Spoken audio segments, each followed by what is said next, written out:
A new dating app is launched. Instead of a photo of the person, it shows you a photo of their bedroom, car, kitchen, shoes, how they have their tea, coffee, things like that. What photo would tell you the most about someone? And would you be most interested to see to choose a potential date? I'm a big clean bedroom person. I know everyone would just tidy their room for their photo, but if it was honest it'd be really handy for me. My therapist told me that one of her patients was depressed, so he didn't clean his room for months. Anyway, she asked him to see a picture of his room and that made him clean it up because he was too ashamed. Considering how many people don't bother to spruce up their appearance for Tinder photos, I'd bet most would not clean their house for this app's photos. Their bathroom. I feel like I judge a person on the state of it. I feel uncomfortable if it's in a state of really uncleanliness due to you using it to be clean. Also if their towels are constantly damp. Edit, changed spelling from there to there. This is always the first thing I clean if I find out someone is coming over last minute and don't have enough time to tidy everything. Next is the kitchen. It's fine to have a couple dishes in the sink, but all surfaces should be clean, wiped down. After that, I'll feel pretty at ease with someone at my place. I agree with this. I had an ex who still lived at home with his family. He was 18 and in high school when we started dating, and his entire house but bathroom specifically was horrifying. Bottles upon bottles of random shit. I don't even understand how anyone stood in the shower, there were so many empty bottles in there. Plus the mildew and soap scum. Ick. Then there was the overflowing smelly laundry hamper and clothes all over the entire bathroom floor. At least 30 empty TP rolls on the floor at any given time. Overflowing bathroom garbage, and it was a full-size kitchen one.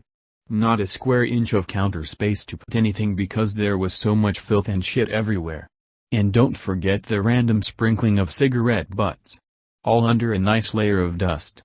One time I spent the night there and they said I could shower, and I was just like, nah, I'm good, thank you. Had to scroll far too long to find this. I was over at a friend's house during law school. Maybe fancied her a little, but was mostly just helping her move. Got to the bathroom and I was absolutely horrified. Turned off any romantic feelings I had for her immediately. Which, it turns out, was a good thing. Some people's bathrooms are so nasty it's probably more sanitary to go pee outside. I don't know how people can keep their bathroom so gross when it's supposed to be where you go to get yourself clean. When I first started dating my husband, he was in grad school and lived in a shared house with 3 other dudes. The bathroom was so gross. I literally cleaned it for them because I couldn't bring myself to shower in that nastiness. I was living with my newly widowed sister who was cripplingly depressed. We had separate bathrooms, but hers was super gross. I also cleaned it for her from time to time. Neither of us is nearly as gross now as our living situations at the time would suggest. As it turns out, he's actually a way tidier person than me when it comes to most things. I've got some classic ADHD clutter problems. But I'm not sure he could wipe the toothpaste or trimmings from his beard hair out off the sink if he got paid for it. Our lives have been elevated by the addition of a cleaning lady. For me, their kitchen cupboard. What food do they like, and presumably cook? Are they on a special diet? What brands do they prefer? Do they have decent coffee? Do they stock up on stuff like long life milk and basics like baked beans and tinned tomatoes? My old roommate would straight up leave empty beer cans in the sink no matter how many times I asked him not to, no matter if it was angrily or not. Apparently rinsing them out before recycling them was too big a task to do right away or something. Maybe I should have just asked him to leave them on the counter instead, because at least then I could have used the sink. My ex-girlfriend had this mentality and that's how I knew I could never live with her.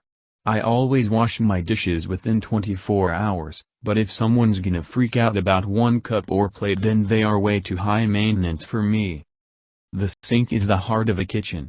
If the sink is a disgusting disaster, it's safe to say the rest is also disgusting. This would lead me to believe their bathroom is also disgusting. That would also make me believe their bedroom's carpet is probably crumpled up mix of dirty and clean clothes. Their car probably has tons of trash all over inside and a few thousand miles past an oil change or any basic maintenance. I agree with this so much right now. One of my roommates invited his special someone to his room the other day. How did he prepare for that? Well, he put away all the condiments and cooking oil and other household supplies that the rest of us use constantly by hiding them in the highest, almost unreachable, level of the cupboard, as if no one has been using the kitchen for cooking. Meanwhile, he did not clean any of his dirty dishes or pots in the sink. He is the only one in my apartment that doesn't clean the dirty dishes immediately. Depends a lot on if they have a dishwasher or not. The disgustingness of my own sink has had almost everything to do with if I have to take the time to hand wash the dishes or not. There are people that own dishwashers and still have a full sink. Those are the ones you really want to avoid. This is definitely something that would be useful to know beforehand. Do they let shit pile up? Dishes with food still on them, just sitting there for days until there's no room to wash your hands without desperately avoiding bumping into plates. Or do they eat, and then automatically clean up their dishes or at least put them in hot water so the food doesn't harden, and they're easier to clean when you have the time to do so? At face value, this is only their eating hygiene. But it can potentially tell you about their overall hygiene and sense of cleanliness, which can save you a ton of frustration down the road. Their collections. Do they collect books? Board games? Video games? Sneakers? Cocktail dresses? Makeup? Computer parts? Minerals? Dead insects? Skulls? Empty Doritos bags? Children from different mothers, fathers? Beanie Babies? I wanna know. Oh man, collections can be a huge red flag. One time I dated this dude that had a massive lightsaber collection. He was obsessed with them. He finally confessed to me that they were trophies from murdering Jedi, and only then did I notice that he was a 10-foot-tall robot person with a lung problem. Yesh, the last 6 meals they cooked. 1. Noodles with tomato sauce and sausage. 2. Noodles with tomato sauce and sausage. 3. Noodles with tomato sauce and sausage. 4. Fish. 5. Noodles with potato sauce and sausage. 6. I don't remember. Edit. Never expected a stupid list with a funny typo would be my most upvoted comment. Thanks. 1. Baked beetroot and chickpea falafel. 2. Blueberry lemon trig cake. 3. Courgette noodles with creamy brown mushroom sauce. 4. Spicy white bean and tomato soup. 5. Banana, blueberry smoothie. It counts, okay? Even if it's not cooked. 6. Chocolate almond cake. My husband wasn't even around this weekend. Moral of the story, date me and get fat. Whew, good. One of the last meals I cooked was a full steak dinner with twice baked potatoes. For Valentine's Day and for all the accomplishments I've made recently, I also made a lot of junk food this week because I was busy, so take that with a grain of salt. Frozen pizza and Kraft Mac sounds great, and is definitely something I make when I'm being lazy or rushed for time. Pasta is definitely one of my specialities as well, and I plan on making the noodles from scratch soon since it doesn't feel authentically homemade without making everything from scratch. If we got a divorce, I'd go back to what I was doing before we met, eating peanut butter sandwiches and mac and cheese. I mean, I enjoy the fancy French sauces he flambs for our chicken. And yeah, eating steak with fresh thyme off our thyme plant is great, plus I never would have learned the correct way to eat steak is after resting it, and with shallots, never ever onion. But to be honest, I'm a trash person and half the food in our shitty food porn looks delicious to me. Oh man. Good luck with the dating app. I'm marrying your husband, agreed, and this is one I think would make me look decent. Mine are, 1. Leek and potato soup, maple glazed carrots, and lamb ribs, Valentine's. 2. Rice bowls topped with pickled peppers and fried eggs, lunch. 3. Scallops, asparagus, and homemade kale pesto pappardette. 4. Udon soup with seared tofu. 5. Roasted salmon with greens and coconut crisp. I think I'm missing something in the middle. I know I use the other half of that asparagus for something but I can't remember what. My partner cooks about half the time, so this is more than 5 days. I have a coworker who not only chews real loud but he makes these loud slurpy, sloppy noise with his tongue. It's so bad that I have to put earphones in when I hear him eating at his desk or even stop eating my own lunch because it makes me feel so uncomfortable. It made total sense when he once told me most girls he saw friend-zoned him after the first dinner date. This so f***ing hard, though I never would have given my man a chance if this existed. Ever since moving in together, I've been dealing with his open-mouth chewing, inhaling and/or slurping every bite, lip smacking, and crumbs all over the place chewing, savagery. I am grateful he eats quickly because at least it ends fast. Video of them eating. With sound. Photos of certified documents showing that they are gainfully employed or financially independent, that they are suitably housed, have a mode of transport, and if applicable, divorce agreements and the like. Would score points if they attached a psychological report. I don't think these are unreasonable requests. Christ lol, that is an ultimate deal breaker for me. I am not going to have someone change how they chew for me, but at the same time I am not going to go through that hell for a prolonged period of time. Lol. I would never marry my wife if I knew how the room looked. Feels like a scene from Indiana Jones Sundays ... instead of snakes ... cats jump at from under piles of stuff. Bro, I resonate with this so f***ing hard. We're engaged and living together, but goddamn, I hired a cleaning service that comes in twice a week to mop and pack shit away basically. The house stays clean for maybe 26 hours, then it's back to square one. It drives me insane. Shit is just left all over the place and never packed away, and when I bring it up I get the, I'm gonna pack it away, or well you do this and this, so me leaving something out isn't that bad. Same. My wife is the biggest slop. Like, she seriously doesn't know how to put anything back where it goes or put new things in a place. It's just piles of stuff on every horizontal surface. Right now, since we got home from work on Friday, here are the contents of our coffee table: a heated rice bag, a bottle of honey, a tape measure, the Valentine's card I gave her, a chair slip cover still in the package, pet nail clippers, 2 separate stacks of McDonald's napkins, a guitar tuner, and a Sherwin-Williams paint swatch. That table was clear on Friday morning. We had already developed something special before I got to, see her place. I met someone the other day who just brought out a dating app that required a photo to be taken every day at a random time.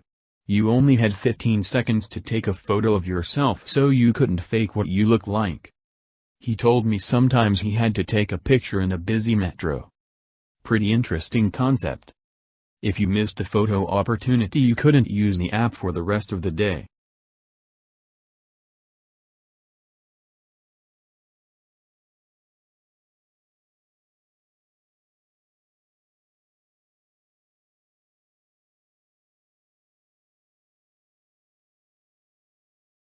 Side note, anyone remember that old MTV show Room Raiders, where the guy would go through like 3 people's rooms and try to determine who to date based upon their room? This could totally work. Edit, I said it 3 times in this thread and I'll say it again. Who f***ing cares that it was clearly staged, faked? I don't know any of the girls and I don't know any of the guys. I have no involvement in any of their lives. It doesn't matter to me if they're real. It was entertaining. I didn't watch Room Raiders as a junior in high school because I thought love was in the air and that somebody would find their forever by sniffing panties. I watched it because it was hilarious. Edit 2, some of you are really mad about my first edit. Guys, this is AskReddit. I'm sitting in my pajamas talking about a TV show from 16 years ago. Take a deep breath. I'm not that serious about the show. I honestly hadn't thought of it in over a decade until seeing this thread this morning. Their bookshelf edit. I didn't realize I'd start a discussion, so I'll add to my answer. Bookshelf can mean anything from actual bookshelf to e-reader to even just a list of books they've read. I love to read and can't imagine being with someone who has no interest in learning. It's not so much what someone reads so long as they show an interest in learning, expanding their minds, and enjoying a good story. Seeing their bookshelf can tell you a lot about what interests they have and the interests you share. You don't have to like the same books at all. In fact, I love the idea of sharing my favorite books with someone who's never read them, but will hopefully enjoy them, and vice versa. I always thought with my music taste I'd have some common ground with nearly everyone, as my playlist contains everything from heavy metal to pop, reggaeton, rap, classical music, dubstep. Well, you name it.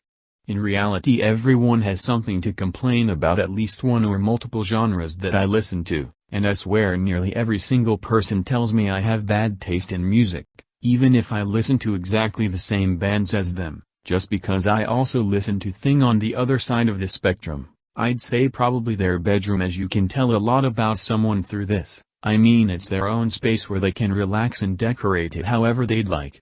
You could see how many pillows and blankets they have, their personal choice of decorum, whether they like to read, what their style is like from their wardrobe, how they decorate the walls, whether that would be paint or wallpaper, whether they had posters or certificates or awards or pinboards or calendars or pictures or paintings, etc. I don't know what it is about it, I just feel like you can learn a lot about someone via their bedroom, and for me personally, I know that it's something I analyze when going to a friend, family member's house if invited to their room. This is crazy because when I walked into my now fiance's house, I told myself, I will never be with someone who's this gross. His floor was concrete, he had a panel of drywall missing, he had a single recliner and 2 stools for seating, and he had things in his fridge that had been there God knows how long. At the time we were just friends, and he lived in the house alone. He had guests on a daily basis, but because seating was so limited, I'd end up sitting on the kitchen counter. But anyway, we eventually did start dating. He fixed the drywall. He repainted several rooms. He floored 3 of 4 rooms in the house. He completely remodeled the guest bath. I cleaned the fridge and keep the kitchen sink clean. So much of that stuff had been sitting for years, but when I came into his life, he wanted to make it a home with me. This is just a long way of saying, don't judge a book by its cover. Sometimes an amazing person is buried under years of bad habits. Check out our other videos and subscribe, and leave your suggestions and experiences in the comments below. Have a great day.